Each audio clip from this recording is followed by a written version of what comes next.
Vamos iniciar a parte 3 da nossa aula de medidas descritivas. Falamos então inicialmente sobre as medidas de tendência central, as medidas de dispersão e agora vamos estudar o último tópico das medidas descritivas, que são as medidas chamadas de separatrizes.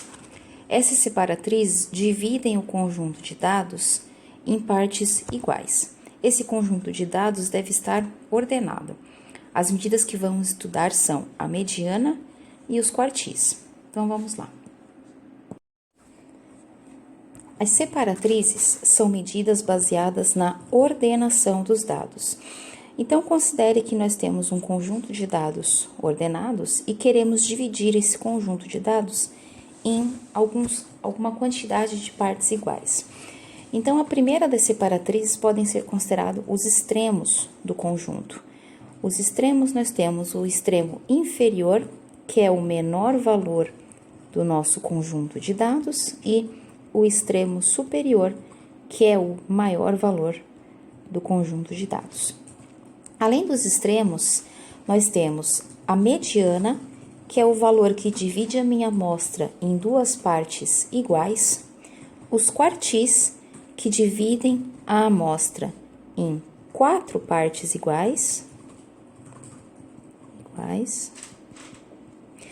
e usando o mesmo raciocínio que a gente vai ver daqui a pouquinho para a mediana e para os quartis, nós podemos definir decis e percentis, que são unidades que dividem o conjunto de dados em 10 ou em 100 partes iguais. As medidas mais comuns de separatrizes são mediana e os quartis. Então, mais uma vez, vale destacar que essas medidas de separatrizes são obtidas apenas quando o conjunto de dados já está na forma ordenada. Então, isso é a organização dos dados de forma ordenada é muito importante para que a gente possa calcular as separatrizes.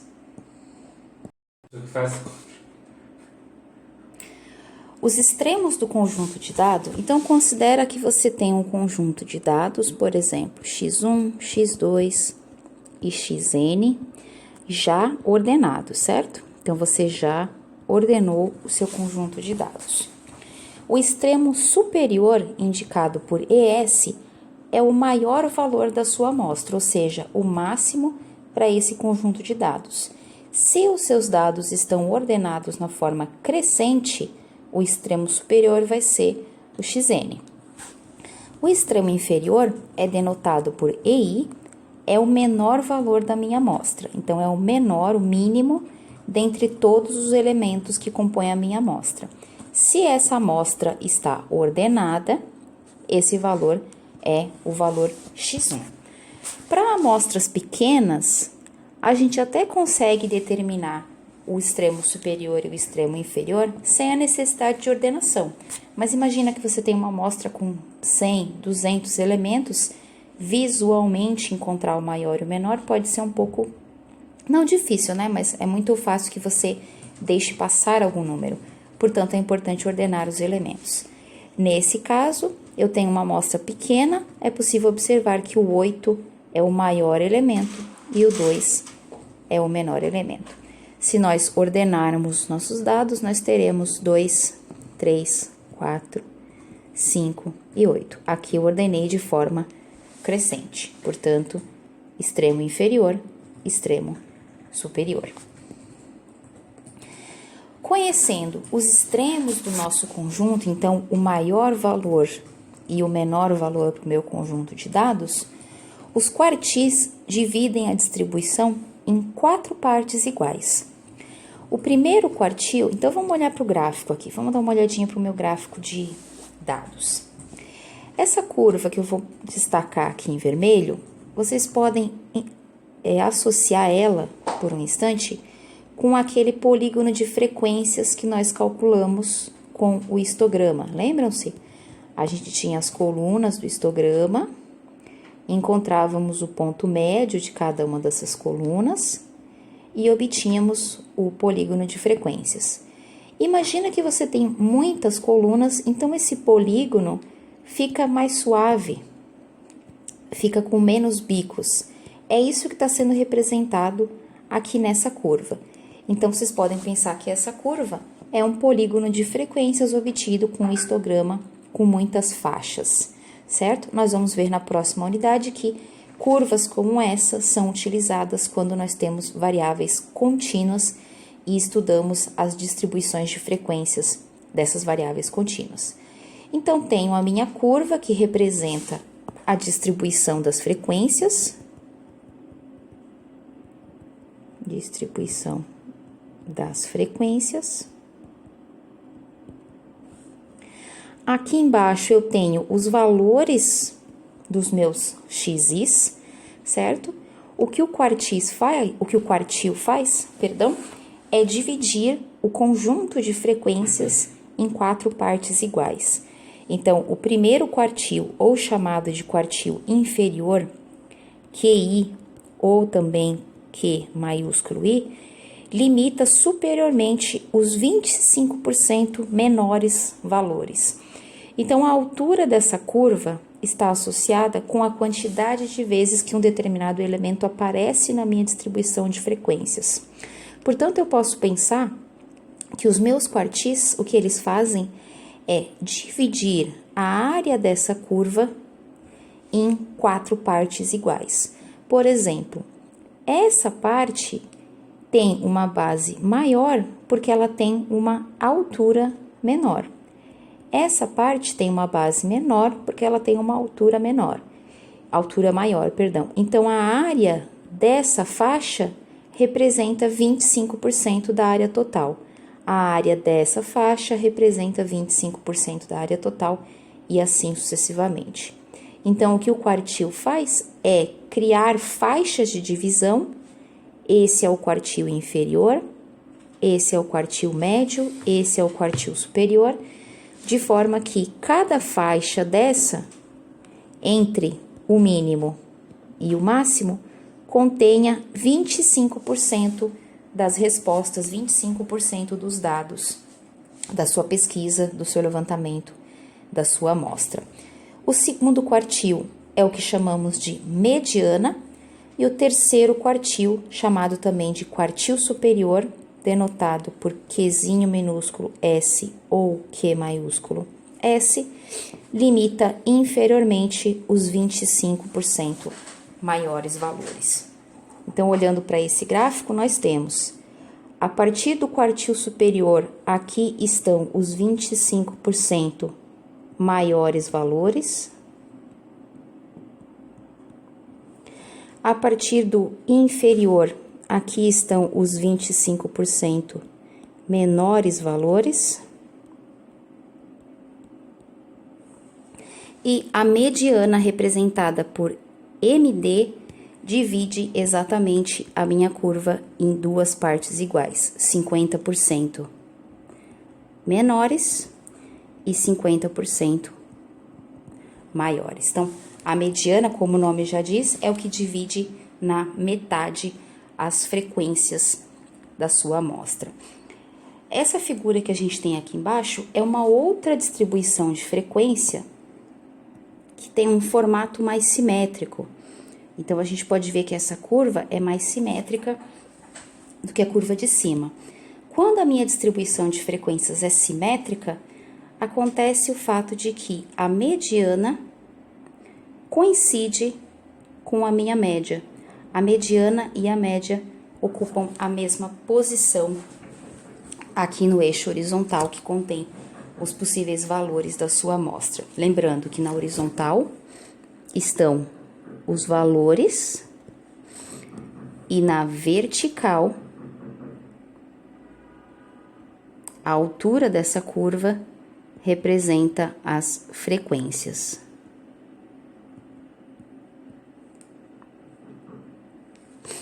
Certo? Então, a gente tem aqui, os quartis trazem 2 informações pra gente, na verdade. Eles trazem essas faixas de divisão, que englobam 25, são faixas que dividem os dados em 25 maiores, 25 menores e 50% para cada lado, a partir da mediana. E, além disso, ele me dá uma informação com respeito à simetria. Por quê? Porque se a faixa entre o primeiro quartil e a mediana for igual à faixa entre a mediana e o quartil superior, é porque os meus dados estão simétricos dentro dessa faixa. A mesma coisa entre o máximo e o mínimo. Então, a maneira como esses quartis estão localizados também vão nos falar com respeito à simetria dos meus dados. A obtenção da posição do quartil depende da quantidade de dados da sua amostra. Então, vamos lembrar, se eu tenho uma amostra, N é a quantidade de elementos na amostra, o Nzinho minúsculo, certo? E nós queremos dividir os dados na metade. Portanto, a minha mediana será a quantidade de dados dividido por 2. Na verdade, existe uma pequena correção, porque nós começamos do primeiro dado e não do zero, certo? Isso aqui seria se a gente dividisse, né? Obtivesse a média começando do zero. Então, a correção é que a gente vai fazer N mais 1 sobre 2. O elemento que ocupar essa posição será o elemento da mediana ou o valor da mediana. Então, a posição da mediana é o elemento que ocupa a posição N mais 1. Da mesma forma, a mediana vai fazer 50% para a esquerda e 50% para a direita, certo? Então, a posição do quartil superior será N mais 1 dividido por 4. Afinal, 1 dividido por 4 é 25%, ou melhor, 1 dividido por 4 é 0,25. A mediana será 1 meio, 1 dividido por 2 é 0,5, e a posição do quartil superior será 3 quartos de N mais 1, porque 3 quartos é igual a 0,75. Então, o que eu estou fazendo é olhando os 25% menores, depois os 50% e depois 75%, olhando sempre para a esquerda. Então, 25, 50 e 75% menores valores a partir daquela posição. Notem que essas 3 fórmulas vão fornecer para a gente a posição do quartil inferior, a posição da mediana e a posição do quartil superior. Então, vamos ver um exemplo numérico. Vamos considerar as notas daquela nossa turma C, do exemplo que já utilizamos anteriormente, e vamos escrever essas notas de forma ordenada. Ali em cima já estava ordenado, mas aqui eu escrevi, então, as notas de forma ordenada. Eu tenho, nesse caso, 8 dados. Portanto, a posição da mediana com relação a esses dados ordenados será o elemento que ocupa a posição N mais 1 sobre 2. São 8 ou são 7? 1, 2, 3, 4, 5, 6, são 7, perdão. Aqui são 7 elementos nesse conjunto de dados. 7. Portanto, eu tenho 7 mais 1 dividido por 2 é igual a 4. 7 mais 1 é 8, metade de 8 é 4. Portanto, eu vou lá no meu conjunto de dados e vejo quem é o elemento que ocupa a 4ª posição. 1, 2, 3, 4. Portanto, eu digo que a minha mediana é igual a 7, porque é o elemento que ocupa a 4ª posição do meu conjunto de dados agrupados. Usando esse mesmo exemplo, vamos calcular os quartis, os demais quartis. A mediana é o segundo quartil, certo? Então, o mesmo conjunto de dados, N igual a 7, eu vou fazer, portanto, a posição. Aqui eu tenho a posição dos extremos, o extremo inferior é 0, o extremo superior é 7,5, então eu vou usar a fórmula dos quartis. O meu N é 7, então vamos dar uma olhada. 7 mais 1 dividido por 4 será 2. Até tá aqui do lado a fórmula já. 7 mais 1 dividido por 4 é 2. Portanto, o quartil inferior será o elemento da segunda posição. Então, vou fazer aqui de outra cor, vou fazer de verde. O elemento da segunda posição é o 6. Portanto, o quartil inferior é igual a 6. A mediana é n mais 1 sobre 2. Então, eu tenho 7 mais 1 é 8, sobre 2, 4. Portanto, a mediana, ou o segundo quartil, será o elemento que ocupa a quarta posição no meu conjunto de dados. 1, 2, 3, 4. Portanto, o valor da mediana é igual a 6. E o meu terceiro dado, usando a fórmula do quartil superior, 3 quartos de n mais 1. Isso é 3 vezes 8, 24. 24 dividido por 4, 6. Portanto, o meu quartil superior será o elemento que ocupa a sexta posição no meu conjunto de dados. 1, 2, 3, 4, 5, 6. Opa! 1, 2, 3, 4, 5, 6, porque é 7,5, né? Portanto, o quartil superior é igual a 7,5. É o sexto dado dos meus dados organizados, certo? Então, o que a gente precisa lembrar é que essas fórmulas que estão aqui em cima nos dão a posição dos quartis. O valor dos quartis nós vamos precisar analisar lá no conjunto de dados qual é o valor daquele quartil. Nesse caso, nós determinamos que o extremo inferior, é 0, o superior é 7,5, o primeiro quartil é 6, a mediana é 7, o quartil superior é o 7,5, e esses dados todos pertencem ao conjunto de dados, certo? Então, todos esses extremos, todas essas separatrizes, na verdade, pertencem ao conjunto de dados. Mas isso nem sempre é verdade, certo? Nesse caso, a mediana, inclusive a média, na verdade, aqui a mediana e os quartis coincidem com o conjunto de dados. Mas isso não é necessariamente válido sempre, certo? Porque a gente pode ter, às vezes, a posição quebrada se o meu n for um número par. Então, vamos dar uma olhada num exemplo. Eu reescrevi aqui para ficar um pouco mais claro, certo? Os extremos, ou seja, o extremo superior e o extremo inferior, sempre pertencem ao conjunto de dados, porque você escolhe sendo o maior e o menor. Porém, medianas e quartis não necessariamente pertencem ao conjunto de dados. Nesse exemplo em particular, os valores dos 3 quartis são valores que estão no meu conjunto de dados, mas isso não necessariamente é verdade sempre. Então, vamos ver um exemplo. Aqui eu tenho 2 exemplos, onde eu tenho um conjunto de dados já na forma ordenada, então não vou precisar ordenar esse conjunto de dados, certo? Vamos olhar quantos dados eu tenho no primeiro. 1, 2, 3, 4, 5, 6, 7, 8, 9, 10, 11. Então, nesse primeiro exemplo, o meu n é 11. No segundo, eu tenho 1, 2, 3, 4, 5, 6, 7, 8, 9, 10. N igual a 10. Então, vamos fazer o cálculo de cada um dos quartis. Então, vamos ver.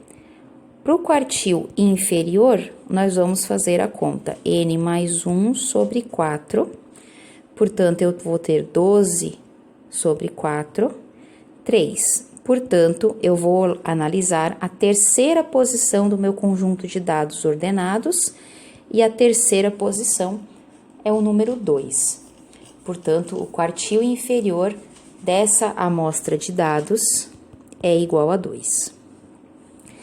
Para o quartil médio ou mediana, eu vou utilizar n mais 1 sobre 2. 11 mais 1, 12. 12 dividido por 2, 6. Portanto, eu vou analisar a sexta posição do meu conjunto de dados. 1, 2, 3, 4, 5, 6. 5. Portanto, o meu quartil médio ou mediana é igual a 5. Para o meu quartil superior, eu vou usar essa fórmula. Então, eu tenho 3 quartos de n mais 1. Portanto, eu tenho 3 quartos de 12. 3 vezes 12, 36. 36 dividido por 4 dá 9. Portanto, eu vou analisar a nona posição do meu conjunto de dados. 1, 2, 3, 4, 5, 6, 7, 8, 9. Portanto, o meu quartil superior é 8. O valor do meu quartil superior é 8.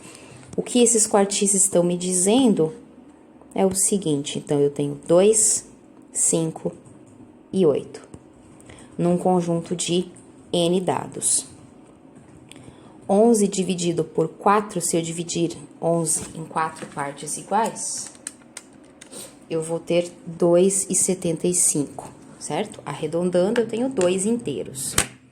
Então, isso me diz que, tomando 2 como divisor, 25% dos dados, no máximo 25% dos dados, aqui no caso 2 elementos são menores do que 2.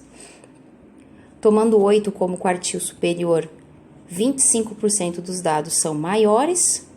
E tomando 5 como divisor da mediana, eu tenho que 50% dos dados são menores e 50% dos dados são maiores. 5 elementos são maiores e 5 elementos são menores. Então, elas criam essas divisões no conjunto. E por isso é importantíssimo que os seus dados estejam agrupados para que essas divisões estejam posicionadas nos lugares corretos. Esse exemplo aqui embaixo, por outro lado, eu tenho um conjunto com 10 elementos. Então, na hora que eu calculo o meu quartil inferior, eu vou ter 10 mais 1, 11 sobre 2. 11 sobre 2 não, perdão, 11 sobre 4. Portanto, eu tenho o valor do meu quartil, 11 dividido por 4, 11 dividido por 4, dá 2,75, certo? O meu quartil médio ou mediana, isso seria a posição, certa? Então, o meu quartil médio ou mediana será 11 sobre 2. 11 sobre 2 é 5,5, certo? Apesar de eu estar colocando aqui uma posição, mas eu já vou falar sobre ela daqui a pouquinho. E o meu quartil superior será 11 vezes 3 quartos, isso é 33 dividido por 4, que é 8,25. Eu reescrevi esse exemplo num outro slide porque eu vou precisar de um pouquinho mais de espaço, certo? Então, nós calculamos os 3 quartis e obtivemos essas posições quebradas. Como nós obtemos o valor da mediana? O valor do quartil médio ou mediana é feito fazendo-se a média das posições.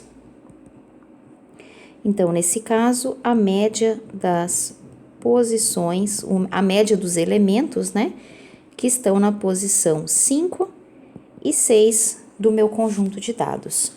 1, 2, 3, 4, 5, então os elementos que estão na quinta e sexta posição são respectivamente 4 e 5, portanto, a mediana será 4 mais 5 dividido por 2, isso nos dá 4,5.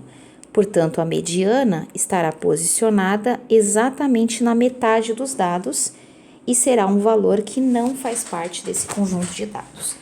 Mas ela vai continuar respeitando o que a gente precisa que ela faça, que é 50% dos dados são menores que 4,5, aqui é 4,5, né? Que seria o 4,5.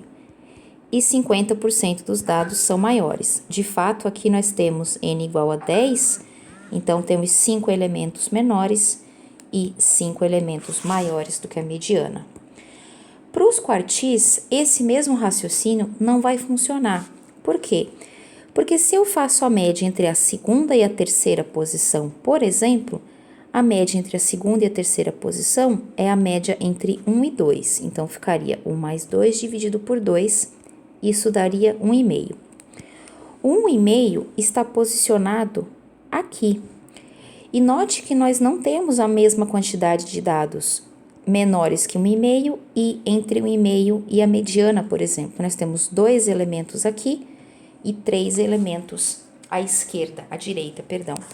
Portanto, nesse caso, nós precisamos identificar o elemento ou a posição, o valor numérico, que faz exatamente essa divisão de 50%, ou melhor, 25% para um lado e 25% para o outro. E esse elemento será o elemento exatamente na posição 2. Na posição 2 não, o elemento 2. Como que a gente poderia obter isso? A gente vai usar, nesse caso, arredondamento. Então, a gente vai arredondar a posição para o valor inteiro mais próximo.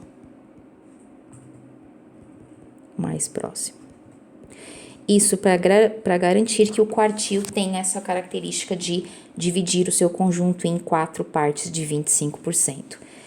A posição mais próxima desse 2,75 é exatamente a terceira posição.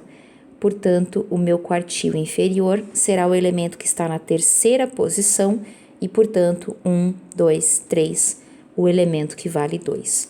Então, nesse caso, mais uma vez, o quartil coincide com um dos elementos do meu conjunto. Quartil inferior vale 2 e a mediana ficou igual a 4,5. Para o quartil superior, o mesmo raciocínio do quartil inferior. Vamos arredondar. 4,25 arredondado para o inteiro mais próximo, 8,25, perdão, é a posição 8. Portanto, o meu quartil superior será o elemento que está na oitava posição dos dados. 1, 2, 3, 4, 5, 6, 7, 8. Portanto, será igual a 7. Note que o 7 também faz o serviço que o quartil tem que fazer. Esse elemento divide em 25% para cá e 25% para lá. Então, nós dividimos o nosso conjunto em 4 partes iguais. 0 e 1, 2 como divisão, 3 e 4, 4,5 como divisor, 5 e 6, 7 como divisor, 8 e 9, certo?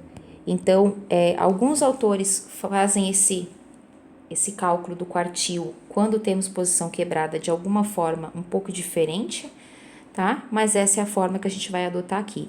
Arredondar para o inteiro mais próximo e, no caso da mediana em particular, nós vamos fazer a média dos elementos que ocupam, nesse caso, a quinta e a sexta posição. Com as informações do quartil, nós podemos verificar a discrepância dos nossos dados com relação a essa medida central de posição que é a mediana. Então, com a mediana, o quartis e os extremos, nós podemos ter informação sobre a posição central desses dados ordenados, sobre a dispersão e sobre a simetria da distribuição de frequências. Para verificarmos essas propriedades da distribuição, nós primeiro precisamos calcular a diferença entre o quartil superior e o quartil inferior, chamado de desvio interquartílico. Essa diferença serve para verificar se existem dados muito discrepantes no nosso conjunto e pode ser usado como uma medida de dispersão. Então, vamos ver como que esse desvio quartílico é usado para calcular a dispersão do nosso conjunto de dados.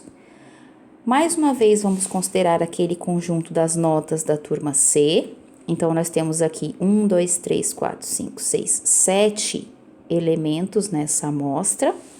E nós já calculamos anteriormente que o extremo inferior é 0, o extremo superior é 7,5, a mediana é 7, quartil inferior é 6 e quartil superior é 7,5. Portanto, o desvio interquartílico será 7,5 menos 6, igual a 1,5. Usando essa informação do desvio interquartílico, nós calculamos um limite inferior, vou fazer de outra cor aqui, um limite inferior e um limite superior.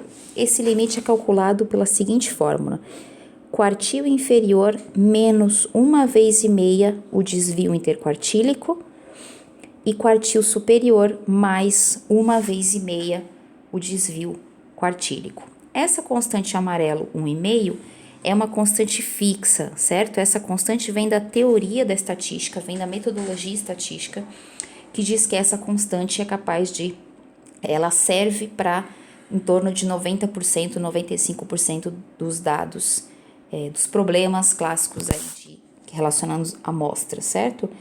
Então, é sempre 1,5 nessa fórmula. Nesse caso, acabou coincidindo, né? No nosso desvio ser 1,5 também.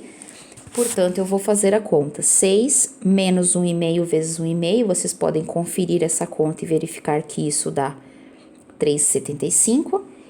E o limitante superior será o quartil superior mais 1,5 vezes o desvio quartílico, que também é 1,5. Vocês podem conferir que essa conta dá 9,75. Portanto, eu tenho com esses limitantes um intervalo de dados não discrepantes.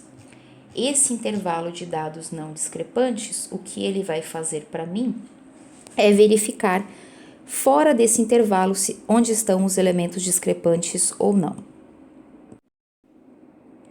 Vamos ilustrar esse limitante, esse intervalo de não discrepantes e os limitantes inferiores, usando a representação gráfica da distribuição das notas da turma C. Então, nós temos aqui a média, nós já havíamos calculado a média e sabíamos que a média dessa turma era igual a 6. Temos aqui que a mediana é 7, então aqui nessa posição está a média, em 7 está a minha mediana, 7,5 está o quartil superior, certo? Então, vou fazer em outra cor aqui. 7,5 está o quartil superior, que é esse. 6 está o quartil inferior, então o quartil inferior acabou coincidindo aqui com a minha média, que era igual a 6. Portanto, o desvio interquartílico é essa diferença entre o quartil superior e inferior, de 1,5 unidade. Lembrando que aqui a nossa escala é 2 em 2, então esse cara aqui é o 7 na nossa escala. O que nós fazemos com o intervalo é o seguinte: a partir desse quartil inferior, nós subtraímos 150%, vamos pensar assim, do desvio quartílico. Então, a partir do meu quartil inferior, que está nessa posição,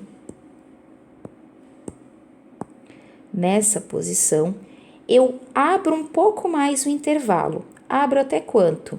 150% do desvio quartílico. 150% do desvio quartílico, subtraindo de 6, eu chego lá no 3,75. Então, 3,75 vai estar mais ou menos, aqui deve ser o 3, certo? Portanto, 3,75 deve ser alguma coisa mais ou menos por aqui. Da mesma forma, a partir do quartil superior, eu acrescento 150% do meu desvio quartílico. Vou obter o valor lá de 9,75, 9 é aqui, então 9,75, 9,5 deve ser mais ou menos um pouquinho mais perto do 10. Mais ou menos por aqui deve estar o meu 9,5 e mais ou menos por aqui está o meu 3,75. Então, o que eu faço é, a partir da minha mediana e dos meus quartis, que englobam 50% dos meus dados, esse intervalinho aqui inclui pelo menos 50% dos meus dados, porque os quartis fazem exatamente essa divisão. Então, essa faixa possui 25 e a faixa do 7 ao 7,5 também possui 25% dos meus dados, já que eu calculei a minha mediana e os meus quartis.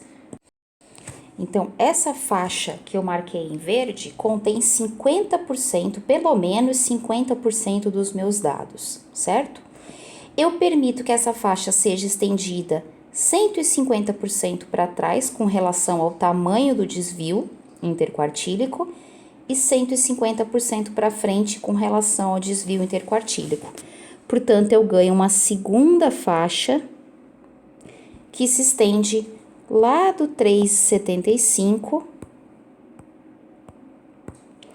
que se estende do 3,75 até o 9,75, até o 9,75. Quem está fora desse intervalo é considerado discrepante para esse conjunto de dados. Então, é essa maneira que os quartis são utilizados para verificar discrepâncias dos seus dados. Entre o quartil inferior e superior estão 50%, pelo menos 50% dos seus dados. Portanto, eu permito um pouco mais de mobilidade a partir do quartil inferior e a partir do quartil superior. Crio um intervalo auxiliar que vai me dizer os elementos que são considerados discrepantes, certo?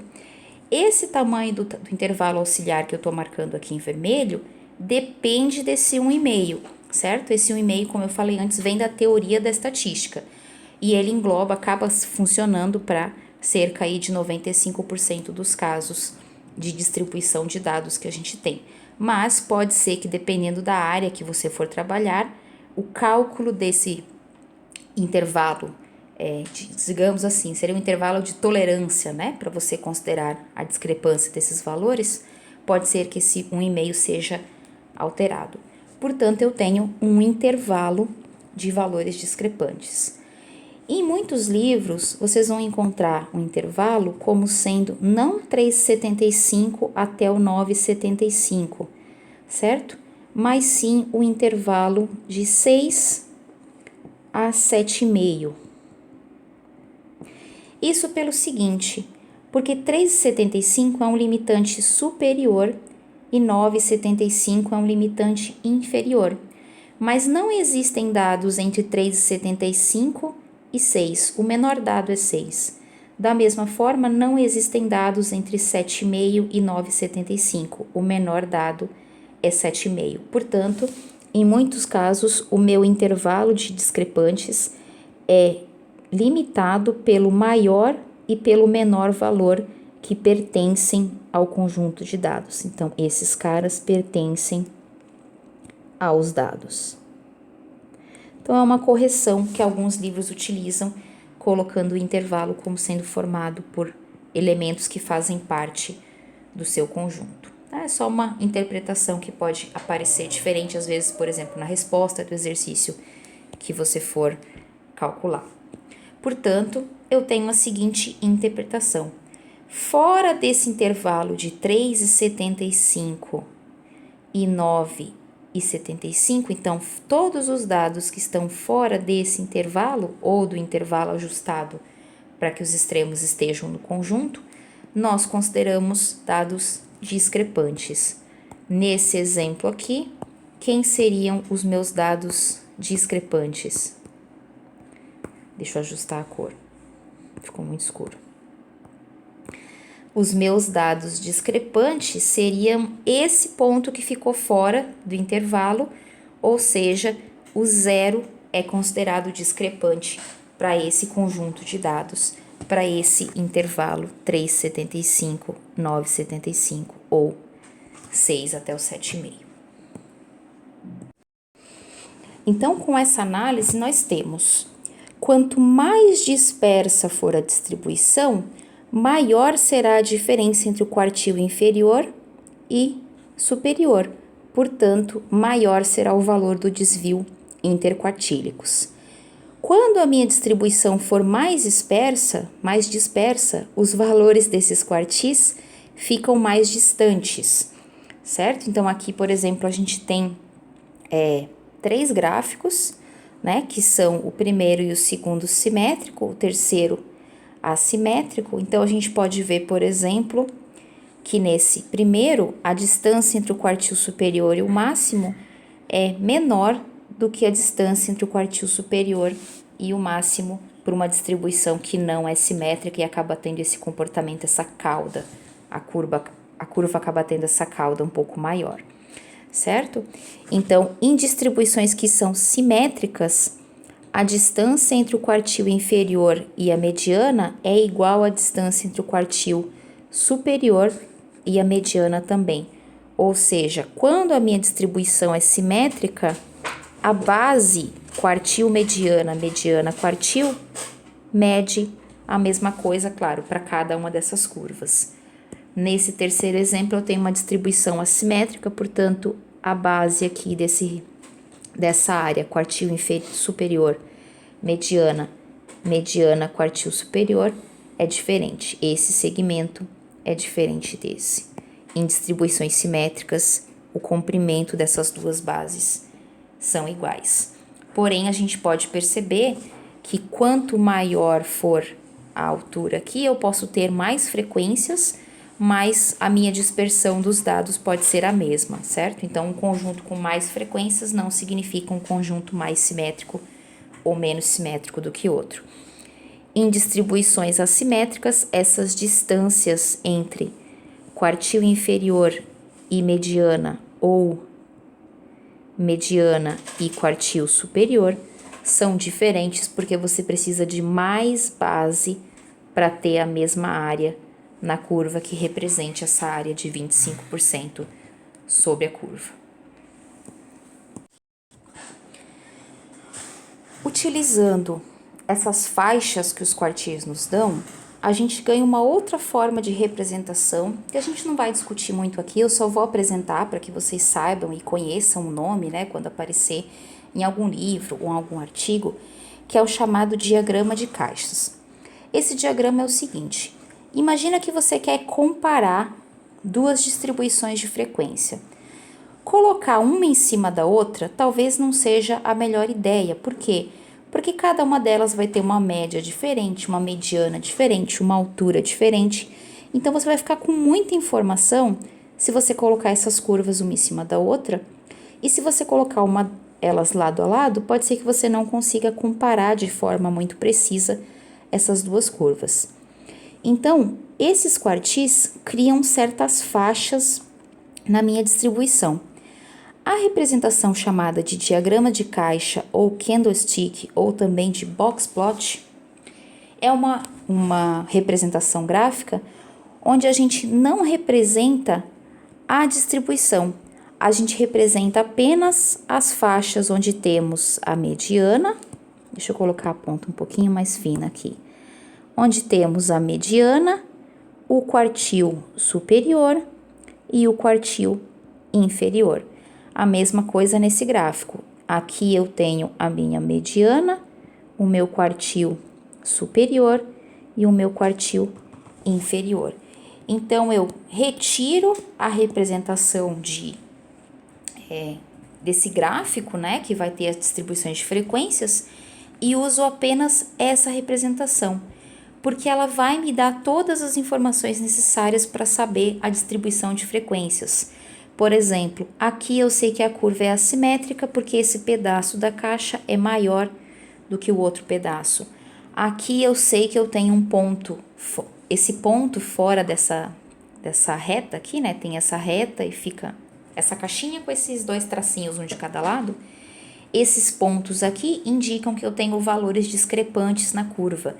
Então, quando eu olho para a representação do diagrama de caixas, eu também tenho todas as informações que eu tenho acima. O que eu não tenho são as alturas das frequências, certo? Isso só o gráfico de cima consegue me fornecer. Mas eu tenho informações com relação à dispersão e discrepância desses dados. Então, vamos ver como é que funciona esse diagrama de caixas. Esse aqui eu vou manter o desenho. Ele funciona da seguinte forma. Bom, esse retângulo representa o desvio interquartílico. Portanto, esse traço do meio é a mediana. O extremo superior é o quartil superior. Lembra que a mediana também é chamada de quartil mediano. Esse traço inferior é o meu quartil inferior, ou também chamado de primeiro quartil. Esse desvio interquartílico, justamente porque ele é a diferença entre o quartil superior e o quartil inferior, ele contém 50% dos valores da minha distribuição, porque o quartil inferior até a mediana é 25%, da mediana até o superior mais 25%. Portanto, essa caixinha vai me indicar a faixa onde estão 50% dos valores típicos dessa distribuição.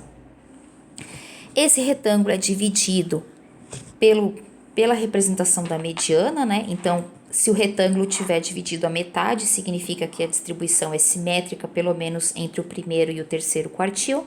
Caso contrário, ela é assimétrica. O quartil inferior, a mediana e o superior são indicados como na figura. O que mais que a gente tem com relação a essa caixa? Aqui eu vou desenhar de roxo. A partir dessa caixa, nós fazemos um traço horizontal até o limite superior e até o limite inferior. Lembrando de quem são os limites superiores? O limite superior é o quartil superior mais 1,5 do desvio interquartílico. Lembrando que esse 1,5 pode ser ajustado de acordo com a metodologia da área.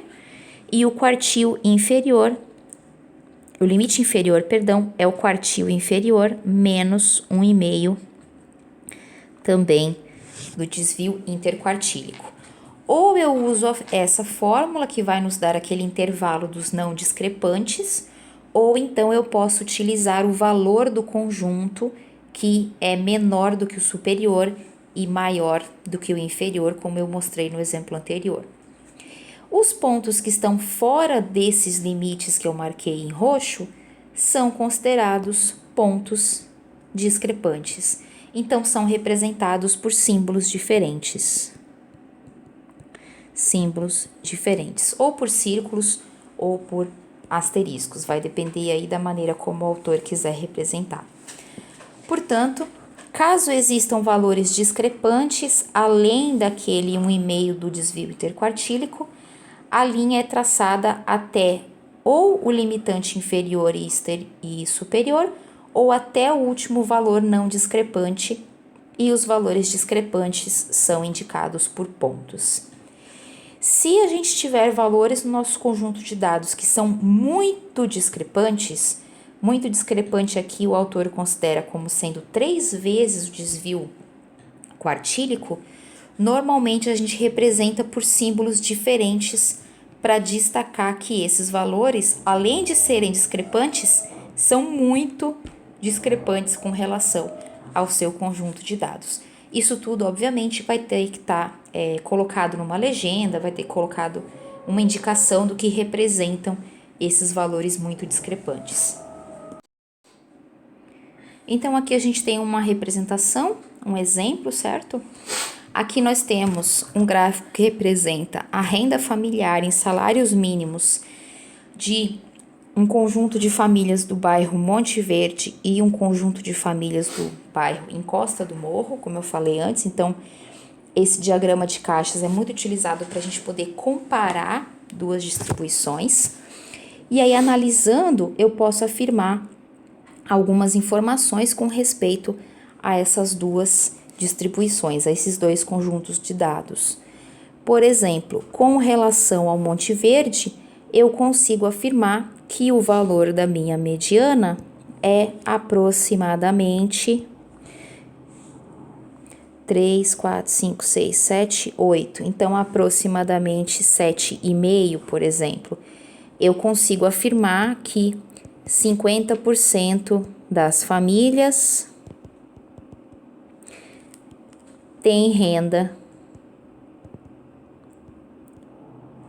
entre, vamos ver então, por que 50% eu consigo afirmar? Porque eu tenho essa caixinha dos 50%, entre mais ou menos 8, 9, 10, 11, entre 11 e aqui mais ou menos 3, 4, 5. Então, entre 5 e 11 salários mínimos, por exemplo, certo? Com relação aos dados do Monte Verde. Da mesma forma, eu consigo afirmar com relação aos dados do Encosta do Morro que a mediana dos dados é menor, então a mediana é aproximadamente 4 para esse conjunto de dados. Eu percebo que 50% das famílias para esse bairro tem rendas entre, aqui a gente vai ter que fazer um ajuste, entre quanto? Entre 2 e 4, 5. entre 2 e 5 salários mínimos. Então, eu consigo, olhando para esse diagrama de caixas, também retirar informações com relação à análise desses dados. O que mais que a gente pode falar com relação a esse conjunto de dados? Esse conjunto é mais disperso do que esse, pelo menos para a parte das 50% ali, 50% dos dados estão mais dispersos com relação ao Monte Verde do que o Encosta do Morro. Posso analisar também que as famílias aqui do bairro Encosta do Morro tem algumas famílias com uma renda mais discrepante com relação aos 50%. Então, esses pontos aqui fora vão me indicar que são algumas famílias discrepantes que têm uma renda um pouco maior, porque afinal de contas, 50% dos dados estão dentro dessa caixinha. Não tenho valores discrepantes para menos, por exemplo, certo? Aqui, para os dados das famílias do Monte Verde, também tenho dados discrepantes, mas aqui em torno do 19, 20, certo? Porém, as minhas rendas estão mais espalhadas entre o 11 e o 5. Então, a gente consegue ter algumas informações. É claro que a análise vai depender muito da maneira como a gente representar, mas ainda assim a gente consegue retirar dados com relação às minhas distribuições.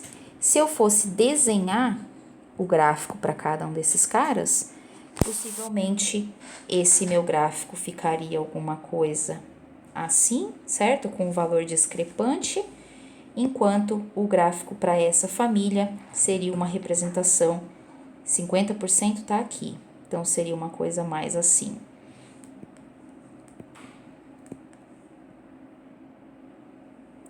Certo? Porque eu tenho 50% dos dados contidos num intervalo menor com relação à minha distribuição de frequência. Se a base é menor, a altura tem que ser maior. Então, na verdade, a altura desse aqui seria menor. Se nós tivéssemos, por exemplo, a mesma quantidade de famílias nos dois casos. Então, uma base maior, altura menor, uma base menor, altura maior, perdão. Então, eu não preciso dessas informações, o diagrama de caixas traz tudo isso para mim.